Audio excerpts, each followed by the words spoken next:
पिछले इसी मानसून सत्र में वित्त रहित के शिक्षकों के नियमित वेतन भुगतान, बकाये अनुदान का एकमुश्त भुगतान जो 7-8 वर्षों से बाकी है, इस पर बहुत हंगामा हुआ था। मजबूती से ये सवाल उठाए गए थे।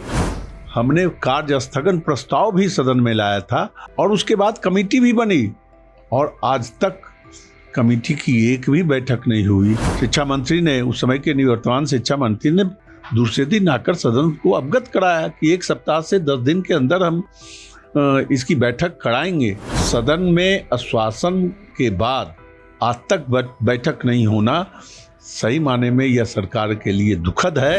अब यह वित्त रहित शिक्षा नीति 1982 से इसका प्रादुर्भाव हुआ इस बिहार में और लगातार उस समय से नियुक्त शिक्षक लगातार रिटायर कर रहे हैं। अब तो शिक्षकों की संख्या भी कम हो गई है। नमस्कार, प्रभात खबर में आपका स्वागत है। मैं हूं आपके साथ राजकमल। 20 जुलाई से मॉनसून सत्र की शुरुआत हो रही है। हमारे साथ बातचीत करने को एमएलसी संजय कुमार सिंह हैं।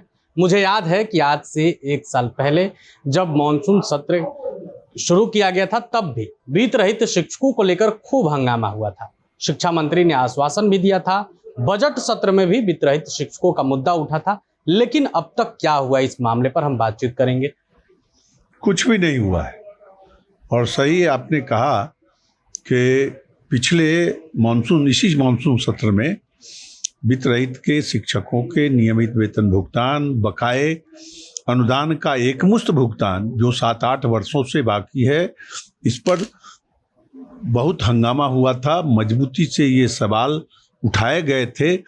हमने कार्य स्थगन प्रस्ताव भी सदन में लाया था और मंत्री और उस समय के निवर्तमान मुख्यमंत्री और दोनों उप मुख्यमंत्री और मुख्यमंत्री सदन में उपस्थित थे और उसके बाद कमेटी भी बनी और आज तक कमेटी की एक भी बैठक नहीं हुई और न इसका समाधान हो सका है। बजट सत्र में भी इसका जिक्र किया गया। बिल्कुल, इसका सवाल उठाया गया था कि कमेटी तो बनी लेकिन आज तक उसकी बैठक नहीं हुई है। शिक्षा मंत्री ने, उस समय के निवर्तमान शिक्षा मंत्री ने दूसरे दिन आकर सदन को अवगत कराया कि 1 सप्ताह से 10 दिन के अंदर हम इसकी बैठक कराएंगे। मुख्य सचिव से मेरी बात हुई है, जिनकी अध्यक्षता में यह कमेटी समिति बनी हुई है। हम 1 सप्ताह 10 दिन के अंदर इसकी बैठक कराएंगे, लेकिन उसके बावजूद आज तक बैठक नहीं हुई। मुझे याद है कि आप लोगों के सवाल पूछने से पहले ही शिक्षा मंत्री ने जवाब दिया था और कहा था कि हम बैठक करा रहे हैं। बिल्कुल सही आपने कहा। और सदन में आश्वासन के बाद आज तक बैठक नहीं होना सही माने में यह सरकार के लिए दुखद है कि सरकार सदन में जो कमिटमेंट करती है, पूरे सदन के सदस्यों को आश्वस्त करती है, उसको पूरा नहीं करती है। अब जो लोग वित्त रहित शिक्षक थे, पैसों के इंतजार में थे, अपनी सैलरी के इंतजार में था, अब वो रिटायर भी कर गए हैं। बिल्कुल रिटायर कर रहे हैं, लगातार कर रहे हैं। क्योंकि अब यह वित्त रहित शिक्षा नीति 1982 से इसका प्रादुर्भाव हुआ इस बिहार में और लगातार उस समय से नियुक्त शिक्षक लगातार रिटायर कर रहे हैं। अब तो शिक्षकों की संख्या भी कम हो गई है और हम यही कहते हैं कि सरकार को, इसीलिए हम बार बार ये कहते रहे हैं कि अब शिक्षकों की संख्या कम है। आप जो इस राज्य में +2 विद्यालय खोल रहे हैं, माध्यमिक विद्यालय खोलने की बात कर रहे हैं, डिग्री कॉलेज आप 211 जो खोल रहे हैं, हर प्रखंड में खोलने की बात कर रहे हैं, जिसके पास न भवन है, न कमरे हैं, न भूमि है। सरकार को विज्ञप्ति के तहत यहाँ के नागरिकों से उसकी मांग भी की गई, लेकिन कोई भी जमीन देने के लिए तैयार नहीं हुआ। 2-3 कमरे में डिग्री कॉलेज कैसे चलेंगे? यह केवल फाइलों में आंकड़े जुटाने की बात की जा रही है।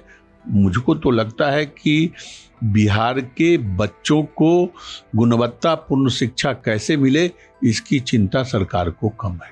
शिक्षा व्यवस्था चरमरा रही है। बिल्कुल चरमरा रही है। बिल्कुल सही ढंग से बिहार की शैक्षणिक व्यवस्था तो समृद्ध नहीं हो पा रही है और सुचारू रूप से नहीं चल रही है। अच्छा, मानसून सत्र में इस बार भी उठेगा वित्त रहित शिक्षकों का मुद्दा? आप उठाएंगे? बिल्कुल उठाएंगे और मजबूती से उठाएंगे। चलिए, तो आपने एमएलसी संजय कुमार सिंह को सुना। इस बार भी शिक्षकों का मुद्दा, वित्त रहित शिक्षकों का मुद्दा सदन के अंदर गूंजेगा। इंतजार है, देखते हैं कब तक इंतजार करना पड़ता है। बहरहाल हमारी नज़र बनी हुई है, आगे क्या कुछ होता है हम सबसे पहले आपको अपडेट देंगे। बने रहे प्रभात खबर के साथ, शुक्रिया। प्रभातखबर.com, विश्वास वही, रफ्तार नहीं।